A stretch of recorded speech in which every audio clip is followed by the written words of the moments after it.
Let's make some brown butter brownies. ഇനിയിപ്പോൾ എൻ്റെ സ്വരം എടുക്കാമല്ലോ. അപ്പം ഞാൻ ഉണ്ടാക്കിയതിൽ വെച്ച് കഴിച്ചതിൽ വെച്ച് ദി ബെസ്റ്റ് ബ്രൗണീസ് എന്ന് പറയുന്ന ഇതാണ്. ഇതൊക്കെ തന്നെയാണ് എല്ലാവരും പറഞ്ഞ് തള്ളുന്നത് എന്ന് എനിക്കറിയാം, പക്ഷെ സത്യമാണ്, വിശ്വസിക്കൂ. അപ്പോൾ നമുക്ക് കുറച്ച് ബ്രൗൺ ബട്ടർ ബ്രൗണീസ് ഉണ്ടാക്കാം.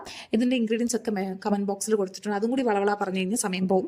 അപ്പം കുറച്ച് ബട്ടർ എടുക്കുക, നന്നായിട്ട് ബ്രൗൺ ആക്കുക, പതഞ്ഞ് ബ്രൗൺ കളറായി ഭയങ്കര മണം വരുമ്പോൾ അതിലേക്ക് കൊക്കോ പൗഡറും കോഫി പൗഡറും ചേർത്ത് മിക്സ് ചെയ്ത് മാറ്റി വെക്കുക. ഡച്ച് പ്രോസസ് കൊക്കോ പൗഡർ ഉണ്ടെങ്കിൽ വളരെ നല്ലത്, ഇല്ലെങ്കിൽ ഹൈ ക്വാളിറ്റി ആയിട്ടുള്ള കൊക്കോ പൗഡേഴ്സ് ചേർക്കുക. നമ്മളിതിൽ കോമ്പൗണ്ട് ചോക്ലേറ്റ് അല്ല ചേർക്കുന്നത്, പകരം കൊക്കോ പൗഡറാണ്. That process is cold blooming, if I'm not wrong. എന്തായാലും വേറൊരു ബൗൾ എടുക്കുക, അതിലേക്ക് 3 മുട്ട, വാനില എസൻസ്, നമ്മുടെ ബ്രൗൺ ഷുഗർ ഭയങ്കര തരിയുള്ളതാണെങ്കിൽ ഒന്ന് പൾസ് ചെയ്തെടുക്കുക, ഫൈൻ പൗഡർ ആക്കണ്ട. എന്നിട്ട് അത് മുട്ടയിലേക്ക് ചേർത്ത് നന്നായിട്ട് ബീറ്റ് ചെയ്തെടുത്ത ശേഷം പതഞ്ഞ് വരുമ്പം അതിലേക്ക് നമ്മുടെ ഈ ഒരു കൊക്കോ പൗഡർ മിക്സ് ചേർക്കുക. ചൂടുണ്ടാവും, ചൂടോടുകൂടി ചേർത്തോളൂ, നോ പ്രോബ്ലം. പിന്നെ അതിലേക്ക് നമ്മുടെ ഡ്രൈ ഇൻഗ്രീഡിയൻസ് ആയിട്ടുള്ള മൈദയും ഉപ്പും ഒന്ന് സിഫ്റ്റ് ചെയ്ത് ചേർത്ത ശേഷം നമ്മുടെ brownie batter is ready. Taste കൂട്ടാൻ വേണ്ടി നിങ്ങൾക്ക് ചോക്ലേറ്റ് ചിപ്സും അല്ലെങ്കിൽ ന്യൂട്ടല്ലയൊക്കെ ചേർക്കാം.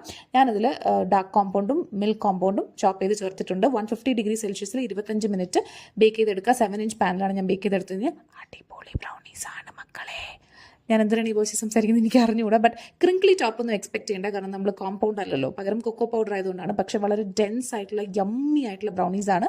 ഇത് ഓർഡർ കേക്ക് ആയത് ബ്രൗണി ആയതുകൊണ്ട് ഞാൻ കുറച്ച് മെൽറ്റഡ് ചോക്ലേറ്റും സ്ട്രോബെറീസും വെച്ച് ഡെക്കറേറ്റ് ചെയ്തു.